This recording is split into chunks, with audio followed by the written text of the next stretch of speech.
Saints just made the perfect hire. This is from Saturday Morning Inspection. We're going to listen to these two young fellas, Andrew and Nick, talk about the Klint Kubiak offensive coordinator hire. We're going to discuss the whole thing. And I have some very interesting data, analytics, if you will, to show you. So stick around for that. I cannot wait to show you this chart that I found. Andrew, Nick, take it away. About the New Orleans Saints. To the team, I would say they had a pretty good finish to the season. Overall, the season not satisfactory, I would say, but winning 4 out of your last 5 games has got to feel good. 3 divisional opponents. Actually, it didn't feel good. Now that you mention it, Andrew, I don't know if you heard, but I had a regular season win total bet of over 9.5. So winning 4 of 5 actually felt pretty bad because that means I lost my bet and we didn't have our own destiny in our hands. So the wins kind of felt empty. The actual style of victory, on the other hand, how we beat Tampa Bay, how we beat Atlanta specifically, those did feel good. Those did feel good. I don't take much solace in the Giants game and what have you, but those last 2 games, the style, the way we played, that felt good. Using my over 9.5 win total ticket as a coaster on my coffee table in my living room, that feels bad. You beat there. But I think the team overall just needed an overhaul, especially on the offensive side of the ball. That's why they move off Carmichael, and now they've got an excellent new potential. It's not official yet, but replacement for Carmichael. Let's get into the article, and then we can talk about it on the other side. Me and you. Yeah. This from NBC Sports. It says, the Saints cannot make it official until after the Super Bowl. All right, I can't wait any longer. I want to show you this chart. Here's the reason why I think it's such a big deal that we are making this hire. Now, this was sent to me by 228 Syndicate member PBS. And also, this is from Patent Analytics. If you're not following them on Twitter, what are you even doing? Check it out. This is the defensive play caller rankings after Week 18. My. Ladies and gentlemen, what does this chart do for you? I'll tell you what it does for me. Dennis Allen, far and away, coverage and market efficiency with factoring in team constraints for the season. Dennis Allen's far and away is the best defensive coordinator, defensive play caller, however you want to phrase it, in the NFL. We know this, right? We know this. We know Dennis is a good defensive coordinator. Certain times this season, I've said he might be the best defensive coordinator in the NFL. Patent Analytics is telling me, hey, James, baby, you ain't too far off, my guy. Now, you might be asking me, James, why is this a big deal? What are you showing me this chart for? Why are you showing me these analytics? I thought we don't like Dennis Allen. We don't like Dennis Allen. We think Dennis Allen is a scrub. Newsflash, he is a scrub. Caveat, as a head coach. He is a losingest head coach in NFL history for the longest period of time. That's a fact, Jack. But we've never said that about him being a DC. Now, I'm not sitting here, I'm not pulling your leg, okay? You got to tip me for that. I'm not pulling your leg here. I'm not saying that Dennis Allen is going to be demoted to DC, okay? And I ain't talking Derek Carr. He's not going to be demoted to DC. He's going to take over the defensive play calling and focus only on that, which is beneficial for us because that's what he's good at. He's good at focusing on the defensive play calling. He's good at focusing on the defensive side of the ball. He's bad at trying to figure out, okay, what the hell am I going to do offensively? How do I call these timeouts? Which way should I face? Should I have my back to the field? Should I be watching the plays? Does it even matter? Where's Pete Carmichael? Is he lost in the janitor closet again? What's going on here, right? Now that we have Klint Kubiak, someone who's going to come in with their own ideas. They're going to own the offense. They're going to own the strategy. They're going to own the scheme. They're going to own the game plan. Just having that alone is going to free up Dennis Allen to do what he can do best. Be the DC. That's what he does best. Everyone knows that. Andrew, what's going on over there? Don't look at me like that. This chart shows it. This chart shows that we are unlocking him to get back to what he's good at. All right? Be the defensive guy. Klint Kubiak, he will own this offense. He will own this whole thing. That alone should make you feel good that we're doing something. It makes you feel good that we have this going on. You may say, like, well, why does it matter with Klint Kubiak? Because the other options could not have done this. Hey, bring your eyes to the bottom of the next list I'm about to show you. Notice anything? Do you notice anything about this list? Yes, Pete Carmichael is at the bottom, or towards the bottom. But who else is at the bottom? Mike Sullivan, Luke Getsy. Why is that problematic? Because those are the guys that we were going to get to be OC. We weren't going to be taking Dennis away from the offense. We weren't going to fill that void. We weren't going to do that. Because if we're getting Luke Getsy or Mike Sullivan or Ronald Curry from inside, we're not elevating the offensive side of the ball. We're not freeing up Dennis out. Klint Kubiak will be able to do that. This chart shows you. This is the same chart we were just looking at, but the offensive side, by the way. This chart shows you, like, when I kept saying, I don't want Sullivan, I don't want Getsy, I don't want Curry, because they're all retreads or the people we've had in the building, and we need new vision. This is why. Like, look at this. I mean, out of 1, 2, 3, 4, 5, 6, 7, 8, 9, what, 3 of the bottom 9 in offensive play calling were either our offensive coordinator, Pete Carmichael, or people we were interviewing to replace Pete Carmichael. How insane is that? 3 of the bottom 9. 3 of the bottom 9 play callers we had in the building, one of which we had in the building for 20 years, and 2 of which we had multiple interviews with. Crazy. Absolutely insane. So the fact that we are dodging these bullets and hopefully letting Allen do what he's good at, huge, ladies and gentlemen. It's huge. Come on. But they have reportedly found their next offensive coordinator. According to ESPN's Adam Schefter, New Orleans is working to hire San Francisco passing game coordinator. All right, we're going to skip them reading. Joined the 40 as the QB's coach from 20 below Saints fans. This not official yet, unofficially official. So, and you have time to give your opinion one last time. Is this the guy? Is this get you excited about the offensive side of the ball for the Saints? Or is there somebody else you're secretly hoping they switch to at the last minute? No, I love it. Let us know in the comment section below. I just told you. I'm not going to the comments. What do you think about the potential hiring of I love it. Finally, ever since Sean Payton left New Orleans, there has been a lot of very, I'll say, curious, interesting, and in the end, disappointing moves by the leadership of the Saints. The hell is Nick doing back there? We've been talking about the Saints. Damn. I say a long time. You don't It's see felt him? like a long time watching the Saints play football. But over the past couple seasons, we've been watching the Saints. And Nick, a team that's got talent in a lot of positions. They've got a great home field advantage and a very winnable division, and they've underperformed. They haven't been disastrous. Their records are fine. They're better than, obviously, they're probably about average, a little above average if you look at the past 2 seasons. But they've disappointed based on their talent level on the field. And this team has a lot of talent. Look at the offense. Kamara, Olave, Thomas, Williams. Ladies and gentlemen, what is one of my biggest pet peeves? I say it all the time. What's one of my biggest pet peeves when people are talking about teams? When they just list the roster. Cannot stand it. Look, I don't know this guy. I don't know Nick. I'm sure he's a nice guy. 100%. I'm sure he's a lovely fella. But we don't have a great home field advantage. We haven't had a good home record for years now. We've struggled at home. We've actually been a better away team. Okay. On top of that, we're a great off. We're middle of the road. No, brother, we're not. Offensively, the play calling, bottom tier. Okay. And that's what we're fixing. So Pete Carmichael wasn't middle of the road at nothing. He was bottom tier, D tier, F tier. Okay. These playmakers you're talking about, you're just naming stuff. You said Jamal Williams. He had 1 touchdown this year, and it was controversial given to him via Jameis Winston. So so far I'm not very impressed with what Nicholas has said. They've got guys on offense that can make a lot of big plays and put up a lot of points.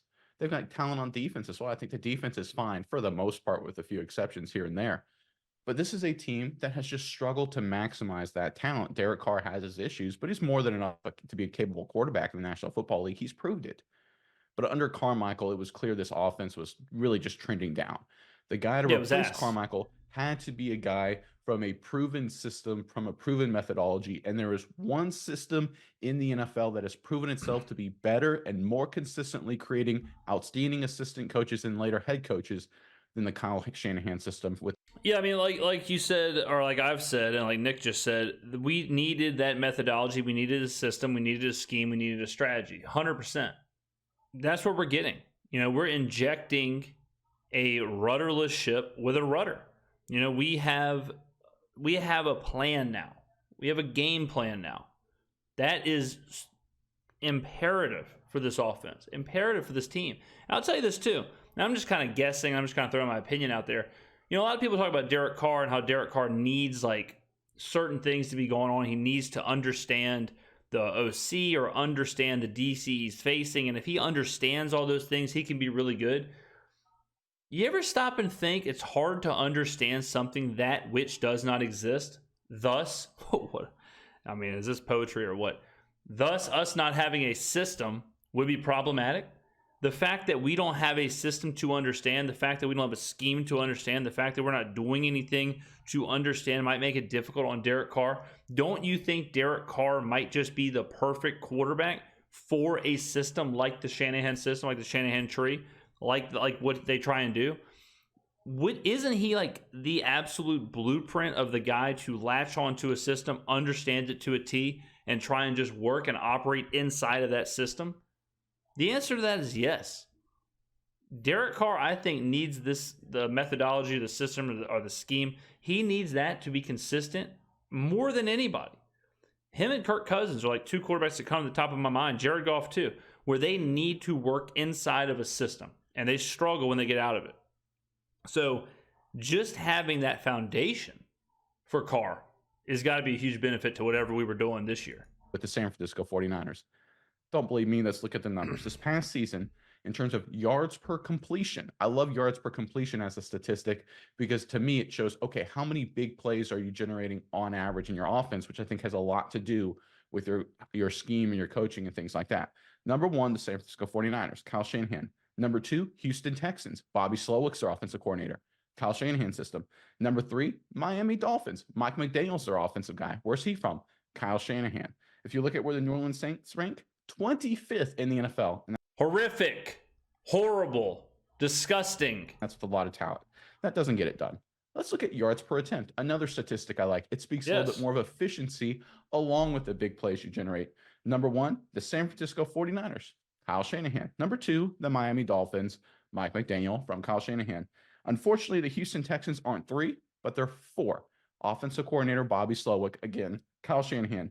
The New Orleans Saints, with all that talent, finished 18th. Damn it. The Denver Broncos, with all of their offensive issues, we've talked about it all season, finished higher in yards per attempt than the New Orleans Saints. No surprise there. That's inexcusable.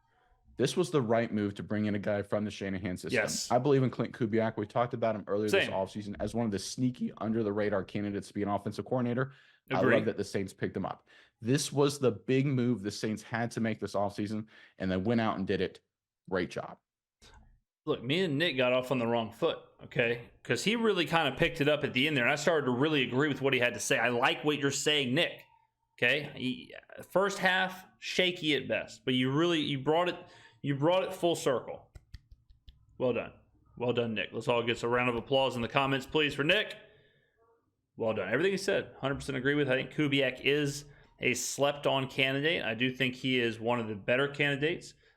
Experience and everything he brings to the table is exactly the template of what we need, exact template of what we were looking for. So yeah, I think given everything, I think he is way up there in what we could have wanted for this hire. Yeah, Nick, and you talk about leaving of Sean Payton from the Saints, but in a sense, in their current iteration, not their current, but their last iteration that we have saw on the field, it's almost like he didn't really leave. Nothing had changed except for Sean Payton had gone. They kept all of these guys around. They didn't really make any changes. Carmichael's been around the team for such a long time. I just think the offense, they just lived off of Sean Payton was a great coach. He had a great offensive schemes. He was able to get these players to do a lot of great stuff. Well, we can just live off of that and live off the talent and schemes that he brought this team. Not the case because Sean Payton is a special coach for a certain reason. Andrew, I'm not going to say these guys have been watching my videos, but yes, I actually talked about this exact same thing in a video last week. Talked about how Sean Payton, Pete Carmichael seemingly was just trying to replicate what Sean Payton had done. The problem was Pete Carmichael didn't understand it or couldn't evolve it or couldn't innovate it enough to make it work. I used the metaphor a few videos ago. If I watched Gordon Ramsay cook for 15 years and then he left and I tried to run the kitchen, probably wouldn't work. I probably couldn't just have watched him and then say like, he used to do it like this. He used to move the spatula around like this. And then I think he flipped it maybe. And then I watched him throw pepper on it. I'm not sure how much, but I'm gonna throw this here. Like it doesn't work like that. And that's all we had in the building was disciples of Peyton or disciples of Carmichael. We left everything the same once Sean left, as far as like the staff and who's running things, players, staff, all that. And we were hoping, and by we, I mean Mickey was hoping, Mickey Loomis, the GM, was hoping that someone could pick up the baton. Someone could turn into the next Sean Payton, or at least take Sean Payton's ideas and scheme and strategy, take it and implement it and make it work. 2 years. 2 years, let people try. Obviously, it's very apparent that no one could. So now we have to completely get rid of all that, get a new system, scheme, all that in there, and that's what we're doing. Great decision. Fantastic decision. I think this gets lost. I've been reading the comments of people who are really down on like Kubiak. They're really down on him. They're down on like, what has he done? He's bounced around team to team. If he was available, then how good can he be? Which is insane because every coach that's ever been hired has been available. So you could just say, like, you could just say, well, Mike McDaniel's, he's available for the Dolphins to hire. If he's so great, why is he even available? It's mind numbing that's an argument, but they're really hung up on Kubiak. What I would implore you, ladies and gentlemen, to focus on the fact that we are making the proactive change to say, all right, hands up, we messed up. We can't do the Sean Payton thing. We can't do that anymore. Let's clean house. Let's get rid of these guys.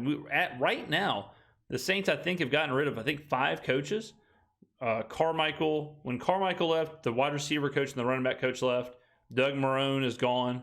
It's either 4 or 5 are gone. Like, we're cleaning that out. The old era, the old chapter we're talking about, we're moving forward. This is a very proactive move from the Saints, just philosophically, at least offensively. And we just saw on the chart, we don't need to move on from a philosophy defensively. That's fine. Allen's doing fine. His defensive play calling is fine. It's all good. The problem has been the offense. 2 years we were given to try and make sure, like, man, maybe this will work. Maybe this will stick. It hasn't. So now, big round of applause. Everyone give Mickey Loomis a hand.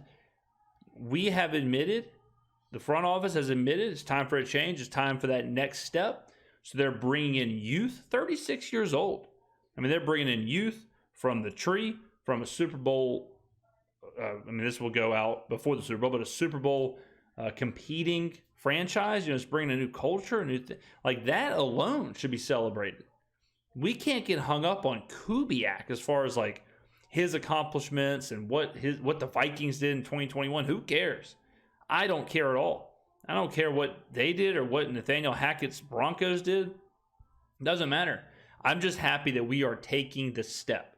We could have easily went and got Mike Sullivan or promoted Ronald Curry or done something like that or got John Gruden and just said, you know what, let's not nothing crazy here. Let's just bring somebody in who's done this, who's got experience. It won't be a risky hire. It'll be just nice and easy. Let's just make this nice and smooth. No, we said, let's rock the boat a little bit. Let's take a risk. Let's bring in a fresh young guy, fresh young ideas. The NFL hasn't even really seen his ideas yet. They've seen it briefly with Minnesota and briefly with Denver, and Justin Jefferson was fantastic when he was calling plays for Minnesota. So, I would focus more on the philosophical move from the Saints and less on what the Broncos did when Kubiak was calling plays or the Vikings record when he was calling plays or how many teams he's worked for. Carmichael wasn't able to get the job done. They move off of him, and now I'm thinking we're going to see what the Saints are actually capable of with all this talent. People have been writing off Michael Thomas for a long time now. Well, he's gone. Maybe he'll be gone. Well, let's get him under a new, fresh offensive coordinator who's he'll be under a fresh offensive coordinator, but that's because he'll be with a new team. Actually going to change some stuff. I think this is the iteration of the Saints that people should get excited for. We all thought maybe when Peyton left. Maybe that iteration of the Saints would be exciting, would be a little bit more interesting. Not the case. And everyone, if you look back, if you take your... No one thought that. I didn't think that. It's impossible to think, oh yeah, this iteration of the Saints will be sweet whenever Sean Payton leaves and Drew Brees leaves and it's Jameis Winston and Trevor Siemian and Ian Book and Taysom Hill. I never thought that group of quarterbacks would make the Saints sweet. Your blinders off. You kind of see why, because nothing really changed and you just lost a lot of talent at the top end. Now you're adding some talent in, adding some diversity, some new schemes, a lot of new options for this Saints offense. With all the weapons, as you alluded to, I think there's going to be some big changes in New Orleans. I would be expecting a huge jump in offensive production this coming season. Because, the Saints they have a lot of great players on the defensive side of the ball. Very good defensive side of the ball as far as the talent there. If we get this offense going, if the offense can at least be as well as they were at the end of the season. Yeah, nailed it. End of the season, we were like a top 12-ish offense, somewhere in there. Spiked at certain times, probably even top 10, top 8. I've said it before last year, and I'll say it again. If we can have an elite defense, if we can have a top 8 defense, all we need is like a 12th-ish offense. And if we get those two things, and we get Derek Carr playing well in big spots, we can be dangerous. Are we a Super Bowl team? I don't know. Who knows? The Super Bowl, it's all about who catches fire. The playoffs are random. Playoffs, a lot of variables. We can be good, though. If we can achieve those two things, we don't need this offense to be what the 49ers are, what the Dolphins are. We don't need that. We just need a adequate combination of the two. Really good defense and a good to great offense, or vice versa. That's it. We just can't have what we had this year, where, like Nick was saying, we had a 28th completion per attempt and all that stuff. So that's what we can't have. So all we need Kubiak to do is get the offense up and get the most out of Derek Carr. Those are his two biggest to-dos. We look how bad they beat the Falcons. Falcons aren't the best team in the world, but they were rolling on offense. If we can get them consistently get going on offense, I think this Saints team is going to be dangerous. And it's not too hard to win the NFC South, so I think they have a pretty good chance at doing it. I will say I'll push back a little bit. I don't like when analysts do that, when they're like, I mean, yeah, look how good they played at the end of the season. So if they could just replicate that, well, you can't say maybe they could replicate that when you're changing the entire scheme.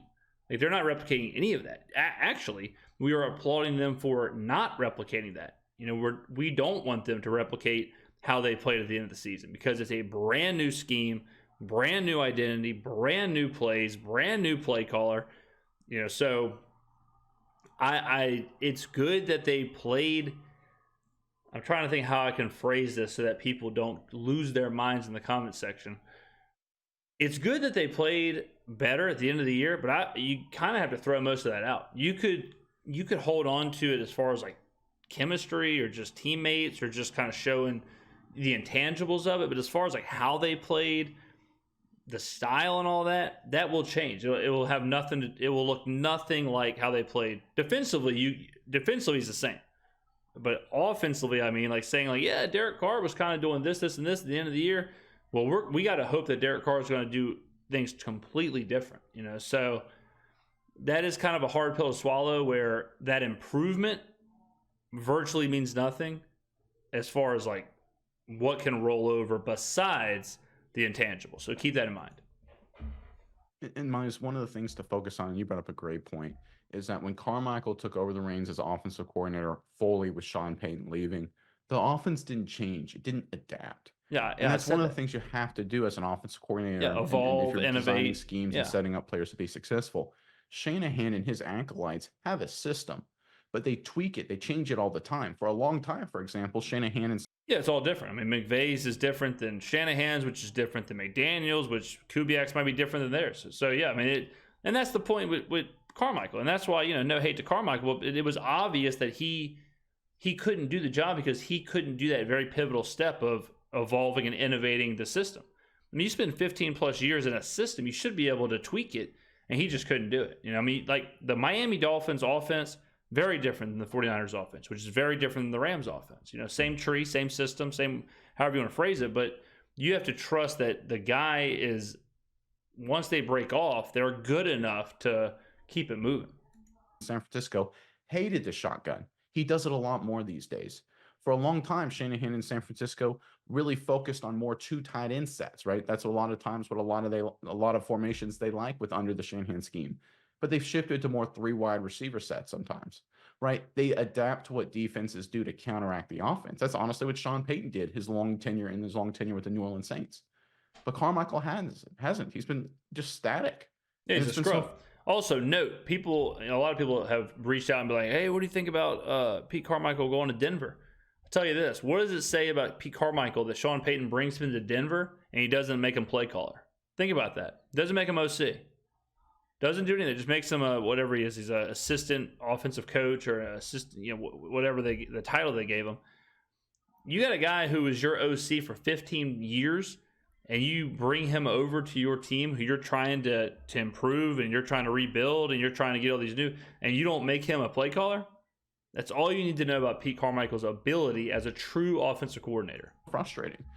Their offense was okay in 2022. You look at the numbers, they're actually top 10. But the problem was going into 2023, it was the exact same scheme. It was the exact same designs. It was the exact same concepts with, frankly, a lot of the exact same skill players. Defenses aren't stupid in the National Football League. Defensive coordinators aren't dumb. They get paid millions of dollars for a reason. They watch the film, they study the schemes, and like, oh, we can scheme this out. We can beat this easily. And all season long, in big moments, the Saints didn't have an answer. And you brought up a great point that at times the Saints' talent allowed them to overwhelm opponents. The Falcons are a great example. But I look back at that Rams loss late in this. You could look back at the first Falcons game. We kicked 6 field goals, and that was off a bye. And how many times do we say it this year? The Saints struggled off buys, and the Saints struggled with extra time to prepare because they weren't utilizing that time to do anything as far as like tweaking the offense or evolve or anything like that. They were just. It didn't matter if they had 3 days to prepare or 20 days to prepare. It was going to be the same system. It was going to be the same plays. And that was it. And it showed in that game. Off a bye week. Off of a bad loss in Minnesota. You go to your biggest rival and you kick 6 field goals and lose. The season that was obviously basically, it didn't eliminate the New Orleans Saints, but it put them in a really desperate situation. They were just out-coached. They were out-schemed. Outside of that long passing play, they couldn't do much on offense to the very end of the fourth quarter. Right? That's coaching. You have talent. The Rams are a good team. No discredit to the Rams, but they're not an elite team. It wasn't like you were playing the 85 Bears out there. They were playing indoors in the Los Angeles, right? It should have been a great offensive game for the New Orleans Saints. Big time moment. But they really struggled because they're outcoached. And this is exactly why bringing in Kubiak is the perfect hire. They need a guy to maximize their talent and, more importantly, make things easier for Derek Carr. Every time I watched Derek Carr 2023, it felt like it was hard. It felt like nothing was easy. It was he either had to sit in the pocket and deliver a deep throw down. Well, remember how much miscommunication there was and how much confusion there was early on. Like, this is exactly what I'm saying. Like, this will ease some of that. This will ease some of the confusion. It will ease some of the miscommunication when everyone is operating under the same understood system and scheme. Once that happens, there won't be any of those Derek Carr screaming at this person for not being in the right position, this person screaming at this person, and this person running the wrong route, or 2 people running into each other on the route trees. Like, that won't happen anymore. And that really plagued us for the first 5-6 weeks of the season. Down the field and then yell at receivers because there's a miscommunication, or check it down. Let's do a simple play action bootleg, hit a tight end or receiver over a crossing pattern that the Shanahan system is famous for, and move on. CJ Stroud's a great player. Tua's a great player. Brock Purdy's a great player. There's a reason they're all great players, from all of them from the Shanahan scheme, because it makes it easy for quarterbacks to be successful. That's what the Saints missed in 2023. They're going to have it in 2024, and because of that, I think they're going to be a lot better. If I had to put a futures bet down now, if you look at the NFC South, Carolina Panthers, dumpster fire. Atlanta Falcons, like a lot of their coaching hires, quarterback position looks like it could be really, really bad, right? And then you look at the Tampa Bay Buccaneers. Do I really trust Baker Mayfield now that he's lost his offensive coordinator? I don't really think so. Hey, just a little tip, free golden tidbit. I wouldn't make any future bets before the NFL draft. You want to see where the drafts go. Oh, you also don't want to make those future bets before you see where all the coaches land. You still have some coaching vacancies out there, so I would would not advise unless you have some information, some inside information. And if you do, you better be sharing that with me. Let me know in the comments below what you think, ladies and gentlemen. These two couple of sweethearts. First time I saw their video, good stuff. Good. I mean, good stuff from these two. I like the production, the camera quality, audio quality, lighting, all that stuff is very nice. Nick, I'm not sure what room he's in. It's a very terrifying lavender-esque dungeon. If y'all can see this, try and get it. You'll see the dungeon that he's in.